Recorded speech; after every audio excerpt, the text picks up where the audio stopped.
একটা প্রশ্ন আজও আমার মনে ঘুরে বেড়ায়। তুমি কি আমাকে ধ্বংস করার জন্যই আমার জীবনে এসেছিলে? কারণ যেদিন তোমাকে প্রথম চিনেছিলাম, সেদিন তো ভাবিনি তুমি একদিন আমার সবচেয়ে বড় কষ্টের কারণ হয়ে যাবে। আমি ভেবেছিলাম তুমি আমার সুখ হবে, আমার শান্তি হবে, আমার সব না পাওয়া পূর্ণ করে দেবে। কিন্তু আজ বুঝি আমি যাকে নিজের পৃথিবী বানিয়েছিলাম, সেই একদিন আমার পৃথিবীটা ভেঙে দিয়ে চলে যাবে। জানো, তোমার চলে যাওয়াটা আমাকে যতটা কষ্ট দেয়নি, তার চেয়েও বেশি কষ্ট দিয়েছে তোমার বদলে যাওয়াটা। যে মানুষটা একদিন বলেছিল কখনো ছেড়ে যাব না, সেই মানুষটাই কোনো ব্যাখ্যা ছাড়াই দূরে চলে গেল।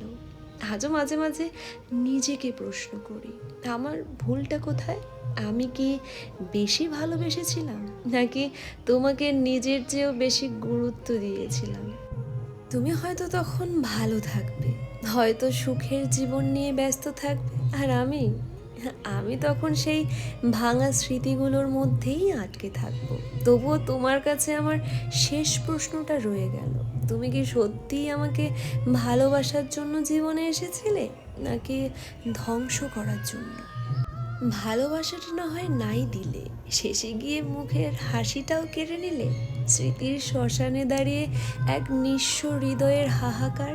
মাঝে মাঝে নিস্তব্ধ রাতের গভীরে যখন একা বসে থাকি, তখন নিজের কাছেই প্রশ্ন করি, তোমার ভালোবাসার সংজ্ঞায় কি তবে আমার ধ্বংসই লেখা ছিল?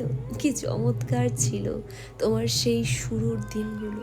কত মায়া, কত আবেগ, আর কত সহস্র প্রলোভন দিয়ে তুমি আমার এই সহজ সরল মনের ভালোবাসার বীজ বুনেছিলে। আমি তো ভেবেছিলাম পৃথিবীর সমস্ত সুখ বুঝি আমার হাতের মুঠোই চলে এসেছে। তোমার এক একটা কথায় আমি হাসতাম, তোমার সামান্য একটু দৃষ্টির আড়ালে আমি আমার জগৎ খুঁজে পেতাম। কিন্তু আমি গুণাক্ষরেও বুঝতে পারিনি তুমি আমাকে হাসাতে হাসাতে আসলে আমার হাসির গোড়াটাই কেটে ফেলেছিলে। কি নিখুঁত তোমার সেই অভিনয়! তুমি যখন বলতে, আমি তোমায় কখনো কাঁদতে দেব না, তখন আমি বিশ্বাসে চোখ বুঝে তোমার হাত ধরেছিলাম। আজ সেই হাতটাই আমাকে অন্ধকারের আতরে ঠেলে দিল। তুমি তো শুধু আমাকে ছেড়ে যাওনি, তুমি আমার অস্তিত্বের সেই অংশটুকুকেও খুন করে গেছো, যা দিয়ে আমি বাঁচতে চাইতাম। আচ্ছা, অন্যের হাত ধরার আগে একবারও কি মনে পড়েনি তোমার জন্য অপেক্ষা করা মানুষটার কি হবে?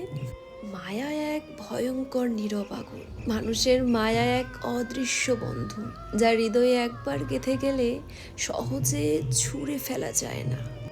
এই মায়া শিকলের মতো কঠিন, যার প্রতি একবার মায়া জন্মে, তার কাছে নিজের আত্মাকেও সমর্পণ করতে ইচ্ছে হয়। কিন্তু হয়তো এক সময় সে মুখ ফিরিয়ে নেয়, তবুও মন তারই পেছনে ছুটে চলে, যতবারই সে আঘাত দিক না কেন।